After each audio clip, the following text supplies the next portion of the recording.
तो square matrix में आपके पास प्रिंसिपल डायगोनल में नंबर ऑफ एलिमेंट्स हो जाता है n स्क्वायर। और जो तीसरी बात हमने पता करी वो ये कि नंबर ऑफ एलिमेंट्स अबव और below principal diagonal is equal to n square minus n/2। ये जानकारी आपको ना ही सिर्फ स्क्वायर मैट्रिक्स में काम आएगी, ये जानकारी आपको डायगोनल मैट्रिक्स में भी काम आएगी, और यही जानकारी आपको ट्रायंगुलर मैट्रिक्स में भी काम आएगी। अब देखिए यहाँ पर, अब आपको स्क्वायर मैट्रिक्स के बारे में ये सारी बातें पता लग गई, तो इसको मैं ऐसे यहाँ लिख लेता हूँ। अब देखिए, हमसे ये कहा जा रहा है, अब मैं आपको एक बार ट्रायंगुलर मैट्रिक्स और डायगोनल मैट्रिक्स के बारे में बता देता हूं, फिर इस क्वेश्चन पे हम आ पाएंगे। देखिए, पहले तो डायगोनल मैट्रिक्स क्या होता है। डायगोनल मैट्रिक्स एक ऐसा मैट्रिक्स होता है, डायगोनल मैट्रिक्स एक ऐसा मैट्रिक्स होता है जिसके सारे ऑफ डायगोनल एलिमेंट्स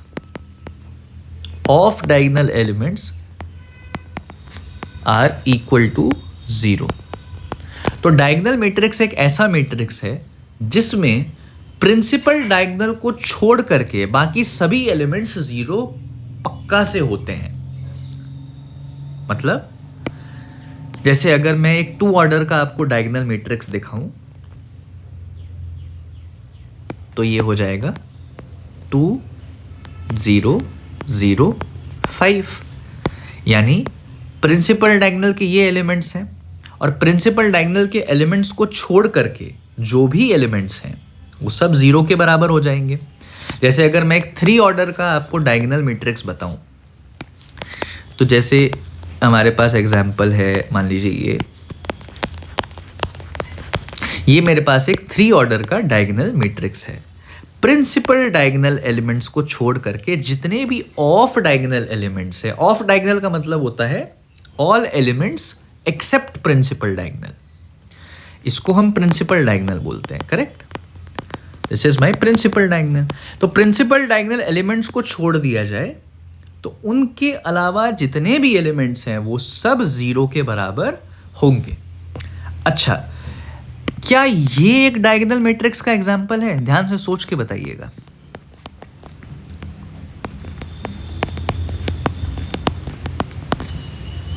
क्या ये एक प्रिंसिपल डायगोनल, क्या ये एक डायगोनल मैट्रिक्स है?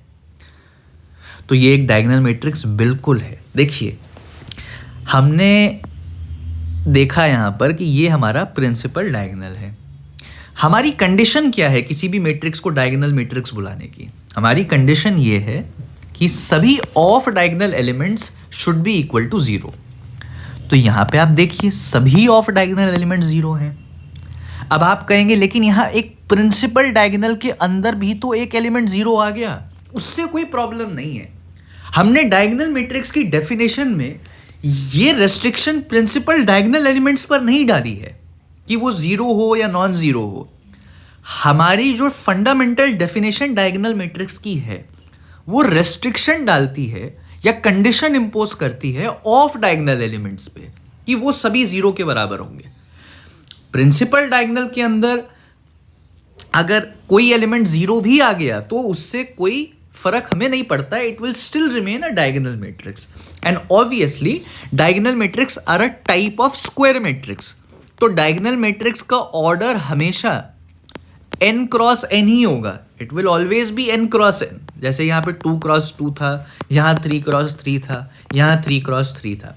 तो diagonal matrix are a type of square matrix where all of diagonal elements are equal to 0. Diagonal elements may or may not be equal to 0. हमारा diagonal matrix में 0 आ गया तो भी मतलब कोई दिक्कत नहीं है। प्रिंसिपल डायगोनल में अगर 0 आ गया तो, नहीं आया तो भी कोई दिक्कत नहीं है। हाँ, ऑफ डायगोनल एलिमेंट्स जो हैं, डायगोनल एलिमेंट्स को छोड़ करके जितने भी एलिमेंट्स हैं वो 0 होने चाहिए। तो ये तो हो गया कि हमारा डायगोनल एलिमेंट क्या होता है, ये तो हमारी डायगोनल एलिमेंट की परिभाषा हो गई। ठीक है, तो हमने इसको यहाँ लिख दिया कि ये हमारा डायगोनल मैट्रिक्स होता है, एक तरह का स्क्वायर मैट्रिक्स जिसमें off diagonal elements equal to 0 होते हैं।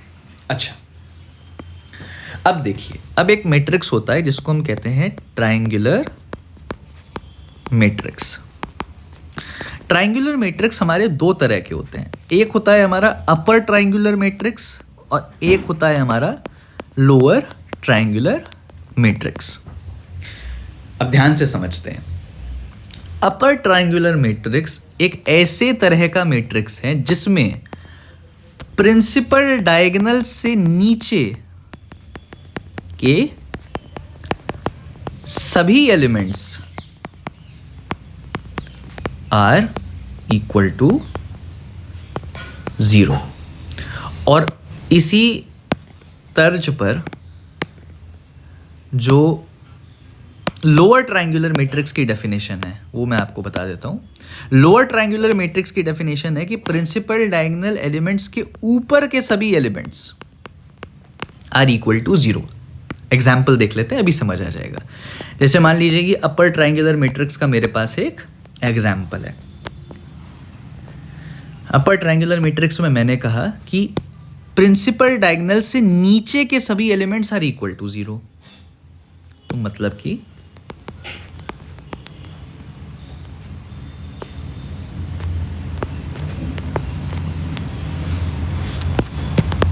ये जैसे मेरे पास एक मैट्रिक्स है, ये यूटीएम का एग्जाम्पल है। क्यों?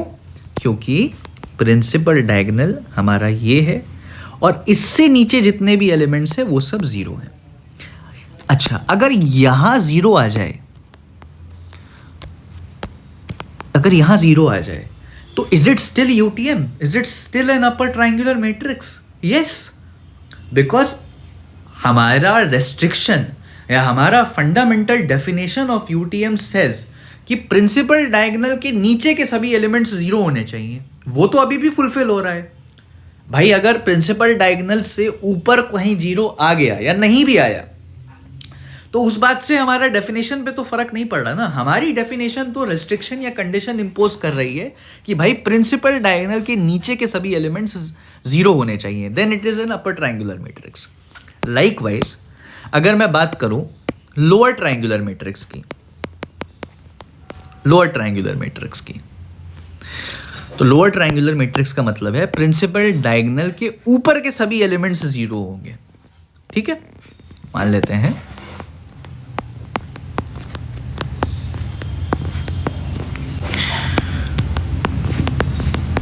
देखिए ये मेरा प्रिंसिपल डायगोनल है, ये मेरा प्रिंसिपल डायगोनल है।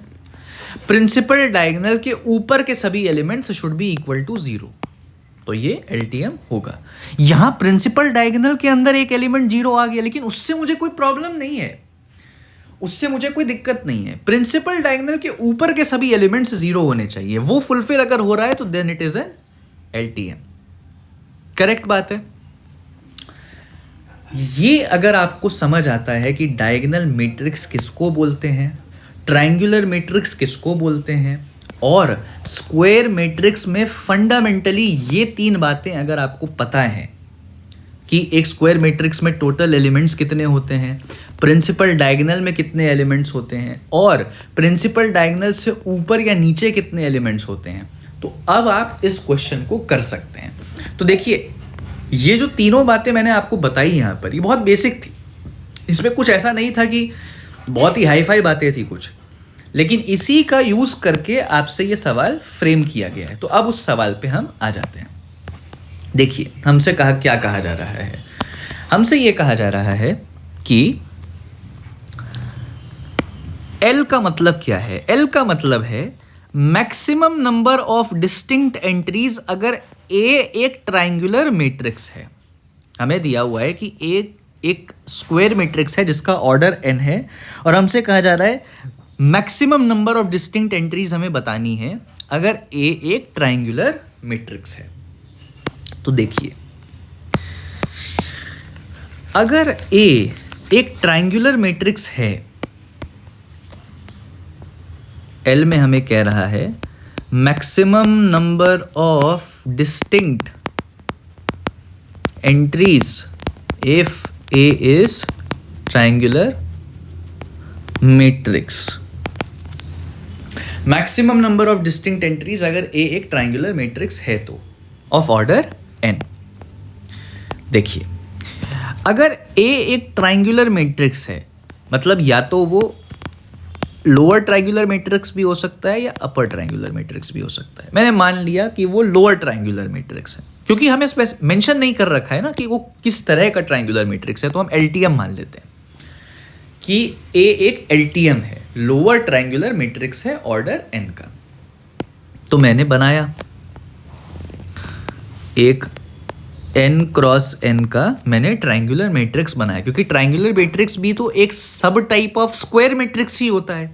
तो मैंने n क्रॉस n का एक स्क्वायर मैट्रिक्स लिया जो कि एलटीएम है, यानी वो ये डेफिनेशन फुलफिल करेगा कि all elements above principal diagonal should be 0।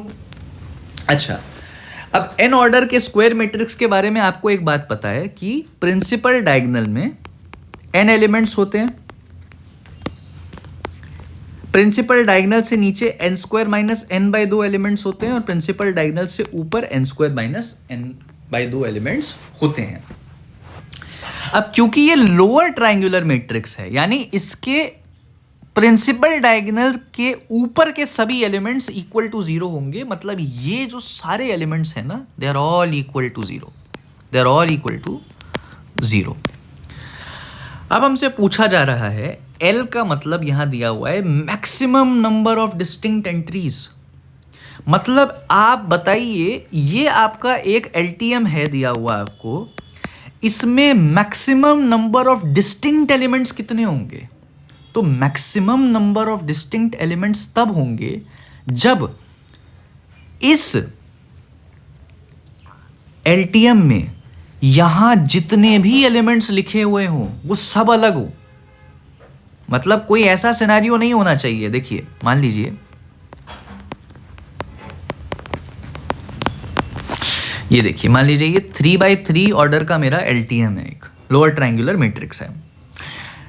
आप देखिए प्रिंसिपल डायगोनल के नीचे जितने भी एलिमेंट्स लिखे हुए हैं वो डिस्टिंक्ट हैं, क्योंकि ये 4 है, ये 5 है, ये 6 है, सभी अलग है। मान लीजिए ऐसा लिखा होता तो अब प्रिंसिपल डायगोनल के नीचे सभी डिस्टिंक्ट एलिमेंट्स नहीं हुए, क्योंकि ये तो 4 और 4 बराबर आ गया। तो जब वो कह रहा है डिस्टिंक्ट एंट्रीज, इसका मतलब सब अलग है, सब यूनिक एलिमेंट्स है, कोई भी रिपीट नहीं हो रहा है। तो पूछ रहा है कि कितने maximum number of distinct entries आएंगी एक ट्राइंगुलर मैट्रिक्स के अंदर, जो कि हमने एलटीएम ले लिया। तो वो कितनी आ सकती हैं? जब ये सारे अलग हो जाएं, जब ये भी अलग हो जाए सारा, और अब यहां पे तो सब 0 0 0 0 0 0 0 है, तो इसके करस्पॉन्डिंग तो एक ही डिस्टिंक्ट एंट्री काउंट होगी ना, क्योंकि सब 0 है। अगर प्रिंसिपल डायगोनल एलिमेंट्स के ऊपर सभी एलिमेंट्स 0 हैं तो उनके करस्पॉन्डिंग तो एक ही डिस्टिंक्ट एंट्री हुई, तो सब रिपीट हो गया ना भाई, तो एक ही डिस्टिंक्ट हुआ। तो कितने डिस्टिंक्ट एंट्रीज हुए कुल मिलाकर के? कुल मिलाकर के अगर यहां सारे एलिमेंट्स अलग हो जाएं, यूनिक हो जाएं, अलग अलग हो जाएं, प्रिंसिपल डायगोनल के सभी एलिमेंट्स अलग अलग हो जाएं, और यहां इतने सारे 0 के करस्पॉन्डिंग एक डिस्टिंक्ट एलिमेंट बन जाए, तो L बन जाएगा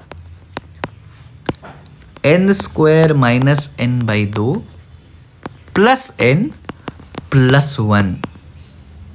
ये आपका बता रहा है कि इस एलटीएम में लोअर ट्राइंगुलर मैट्रिक्स में कितने नंबर ऑफ डिस्टिंक्ट एंट्रीज हैं, कितने नंबर ऑफ डिस्टिंक्ट एंट्रीज हैं। n square minus n by 2 plus n plus 1। ठीक है, ये समझ आ गया आपको? देखिए, ये थोड़ा इंपॉर्टेंट था और थोड़ा समझने वाला पॉइंट था कि कितने डिस्टिंक्ट एंट्रीज हैं। देखिए, डिस्टिंक्ट एंट्रीज का मतलब होता है अलग अलग, डिस्टिंक्ट का मतलब होता है अलग अलग, अलग अलग मतलब सभी एलिमेंट्स अलग अलग होने चाहिए। तो सभी एलिमेंट्स अलग अलग कब होते? सभी एलिमेंट्स अलग अलग तब होते जब प्रिंसिपल डायगोनल में जितने एलिमेंट्स लिखे हैं वो सब अलग हो जाएं। मतलब मान लीजिए अगर 3 ऑर्डर का है तो मैंने लिख दिया 1 2 3, तीनों अलग हो गए। तो डिस्टिंक्ट ये तब होते हैं जब यहाँ पे जितने भी एलिमेंट्स लिखे गए हैं वो सब अलग अलग हैं, कोई भी रिपीट नहीं हो रहा है। प्रिंसिपल डायगोनल के नीचे जितने एलिमेंट्स लिखे हैं वो सब अलग अलग हो जाए। और क्योंकि ये एक एलटीएम है, क्योंकि उसने ट्रायंगुलर मैट्रिक्स बोला, मतलब कि आपको या तो एलटीएम लेना पड़ेगा या यूटीएम लेना पड़ेगा, तो मैंने एलटीएम ले लिया। और एलटीएम में तो प्रिंसिपल डायगोनल के ऊपर के सभी एलिमेंट जीरो होते हैं, तो इनके करस्पॉन्डिंग तो एक ही डिस्टिंक्ट एंट्री हुई ना। तो मैंने बना दिया n² - n/2 + n + 1, ये l हो गया। अच्छा, m क्या कह रहा है? m कह रहा है maximum number of distinct entries अगर A एक डायगोनल मैट्रिक्स है। तो अगर A एक डायगोनल मैट्रिक्स है और A का ऑर्डर n × n है, मतलब आप सोचिए ये A एक मैट्रिक्स है जिसका ऑर्डर है n × n, और ये एक डायगोनल मैट्रिक्स है। और डायगोनल मैट्रिक्स है, इसका मतलब क्या है कि प्रिंसिपल डायगोनल को छोड़ करके सभी ऑफ डायगोनल एलिमेंट्स जीरो होंगे। तो ये जो n एलिमेंट्स हैं यहाँ पर हैं लिखे हुए, इनको छोड़ करके जो n² - n/2 इधर हैं और n² - n/2 इधर हैं, ये सब जीरो होंगे, they are all equal to zero. और हमसे बोल रहा है कि बताओ maximum number of distinct entries कितनी होंगी अगर A डायगोनल है, मतलब यूनिक एलिमेंट्स कितने होंगे इस डायगोनल मैट्रिक्स के अंदर। आप सोच के देखिए, अगर यहाँ सभी एलिमेंट्स जीरो हैं और यहाँ सभी एलिमेंट्स जीरो हैं, तो इन दोनों के करस्पॉन्डिंग जो डिस्टिंक्ट एंट्री आएगी वो तो एक ही आएगी। Distinct entry corresponding to elements below और above a diagonal matrix in a diagonal matrix will be 1। भाई यहाँ पे सब एलिमेंट्स जीरो हैं, यहाँ भी सब एलिमेंट्स जीरो हैं, तो इनके करस्पॉन्डिंग तो एक ही डिस्टिंक्ट एंट्री हुई ना। और ये जो प्रिंसिपल डायगोनल है इसमें ये n एलिमेंट्स पे सब वेरी करेंगे, सब डिस्टिंक्ट होंगे, तभी तो आपकी मैक्सिमम वाली कंडीशन फुलफिल होगी कि सभी डिस्टिंक्ट एंट्रीज मैक्सिमम हो जाए। सभी डिस्टिंक्ट एंट्रीज सबसे ज्यादा तब होंगी जब ये सारे n एलिमेंट्स अलग अलग हो जाएंगे और ऊपर और नीचे के सभी जीरोस के करस्पॉन्डिंग एक डिस्टिंक्ट एंट्री आएगी। तो जो हमारा m है वो बन जाएगा n + 1 के बराबर। ठीक है, ओके। हमसे अब क्या बोल रहा है? हमें बोल रहा है कि P है मिनिमम नंबर ऑफ जीरोस अगर A एक ट्रायंगुलर मैट्रिक्स है। अब क्योंकि बोला है एक ट्रायंगुलर मैट्रिक्स है तो हम ले लेते हैं LTM है, मिनिमम नंबर ऑफ जीरोस अगर A एक ट्रायंगुलर मैट्रिक्स है तो अब मैंने A एक ट्रायंगुलर मैट्रिक्स ले लिया, फिर n × n का मैंने एक LTM ले लिया, लोअर ट्रायंगुलर मैट्रिक्स ले लिया, मतलब कि ये n एलिमेंट्स हो जाएंगे, ये n² - n/2, ये n² - n/2। अब बोल रहा है कि मिनिमम नंबर ऑफ जीरोस अगर A एक ट्रायंगुलर मैट्रिक्स है तो अब अगर A एक ट्रायंगुलर मैट्रिक्स है तो कम से कम कितने जीरोस होंगे उसमें? कम से कम कितने जीरोस होंगे? कम से कम ये सभी जो होंगे ये जीरोस होंगे। LTM का मतलब ही होता है ना कि प्रिंसिपल डायगोनल एलिमेंट्स के ऊपर के सभी एलिमेंट्स जीरो हो जाएं, सभी एलिमेंट्स जीरो हो जाएं। तो एक n ऑर्डर के स्क्वायर मैट्रिक्स में प्रिंसिपल डायगोनल के ऊपर कितने एलिमेंट्स हैं टोटल? n² - n/2, तो ये सभी जीरो हो जाएंगे, ऑल शुड बी जीरो। तो आपका आ जाएगा मिनिमम नंबर ऑफ जीरोस की इतने जीरो तो होने ही चाहिए ट्रायंगुलर मैट्रिक्स में। ऐसा हो सकता है कि इधर भी कुछ एलिमेंट जीरो हो बट इधर भी कुछ एलिमेंट जीरो हो, प्रिंसिपल डायगोनल के भी कुछ एलिमेंट जीरो हो, प्रिंसिपल डायगोनल से नीचे के भी कुछ एलिमेंट जीरो हो, लेकिन हमें वो नहीं चाहिए। हमें चाहिए कि LTM में लोअर ट्रायंगुलर मैट्रिक्स में मिनिमम नंबर ऑफ जीरोस कितने होते हैं? तो भाई जितने प्रिंसिपल डायगोनल से ऊपर के एलिमेंट्स हैं वो जीरो होने चाहिए। तो हमने कह दिया कि n² - n/2 ये आपका वैल्यू हो गया P का, n² - n/2। अब मेरे पास ये 3 इक्वेशन आ गई है। अब देखते हैं क्या करना है हमें। बड़ा क्वेश्चन है, लंबा क्वेश्चन है, लेकिन बहुत अच्छा क्वेश्चन है, बहुत अच्छा क्वेश्चन है, सीखने को मिलेगा इससे आपको। अब हमें कहा जा रहा है कि if L + 5 = P + 2m then find the order of the matrix. तो अगर L + 5 P प्लस 2m के बराबर है, तो इसका मतलब हो गया L का क्या मतलब है, L का मतलब है ये n square minus n by 2 plus n plus 1 plus 5 is equal to P is n square minus n by 2 plus 2m मतलब 2n प्लस 2। तो ये क्या आ जाएगा, तो देखिए n square minus n by 2 और n square minus n by 2 तो cancel हो जाएगा, तो ये आ जाएगा n plus 6 is equal to 2n plus 2। तो ये कितना आ जाएगा, ये आ जाएगा 4 इज इक्वल टू n, और यही आपका आंसर है। मतलब ये एक 4 ऑर्डर का स्क्वायर मैट्रिक्स है। तो आपने देखा ये क्वेश्चन कितना अच्छा था, कितना कुछ सीखने को मिला इस क्वेश्चन से। आप ये देखिए अगर कल को ऐसा सवाल आपके गेट पीटी में आता भी है तो इतना टफ नहीं आएगा। ये एक टफ सवाल है, लेकिन इसने बहुत ही फाउंडेशंस में कुछ चीज़ों को चेक किया है। अगर गेट पीटी में ये ना दिया जाए तो ये तो दिया जा ही सकता है, सिर्फ इतना दिया जा सकता है। मैं क्या इस पॉइंट का एमसीक्यू या एमएसक्यू नहीं बना सकता, सिर्फ इतने पॉइंट का? क्या सिर्फ मैं इतना इंटरप्रेट नहीं करना जान सकता? या कल को क्या सिर्फ इतना जो स्टेटमेंट है कि बताओ कि एक डायगोनल मैट्रिक्स में जिसका ऑर्डर n है कितनी नंबर ऑफ डिस्टिंक्ट एंट्रीज होंगी, ये सवाल तो बन सकता है ना। इसमें तो कोई ऐसी बात नहीं है। हाँ, इसमें इसने 3 चीज़ें टेस्ट कर ली और तीनों के करस्पॉन्डिंग एक इक्वेशन बना दिया, तो सवाल लंबा हो गया, गलती के चांस बढ़ गए। लेकिन एक स्टेटमेंट बेस पे तो सवाल आ ही सकता है, करेक्ट बात है। तो हमें जो मेन चीज़ आज सीखने को मिली उसे मैं अगर रिकैप कर दूं एक बार आपके लिए, तो वो हमें ये सीखने को मिला कि अगर मेरे पास एक स्क्वायर मैट्रिक्स है जिसका ऑर्डर n है, तो प्रिंसिपल डायगोनल में हमारे पास n एलिमेंट्स होंगे और प्रिंसिपल डायगोनल से नीचे n square minus n by 2 और n square minus n by 2 ऊपर एलिमेंट्स होंगे। This is true for a n by n order square matrix. अब आप इसे डायगोनल भी बना सकते हैं, क्योंकि डायगोनल मैट्रिक्स भी एक स्क्वायर मैट्रिक्स होती है जिसमें all off diagonal elements are 0, off diagonal elements are 0। और एक आपका होता है ट्रायंगुलर मैट्रिक्स, जो कि 2 तरह का हो सकता है, यूटीएम और एलटीएम। यूटीएम में प्रिंसिपल डायगोनल के नीचे सभी एलिमेंट्स 0 होते हैं, सभी एलिमेंट्स इक्वल टू 0, और एलटीएम के अंदर आपके प्रिंसिपल डायगोनल के ऊपर के सभी एलिमेंट्स, ऊपर सभी एलिमेंट्स जो हैं वो 0 के बराबर होते हैं। तो ये अगर चीज़ें आपको याद हैं तो कल को अगर एक स्टेटमेंट बेस्ड सवाल भी आता है एल एम और पी का पॉइंट बना करके, तो आप आंसर कर पाएंगे, और ये बिल्कुल प्रोबेबल है कि ये आए। तो इसका आंसर हो जाएगा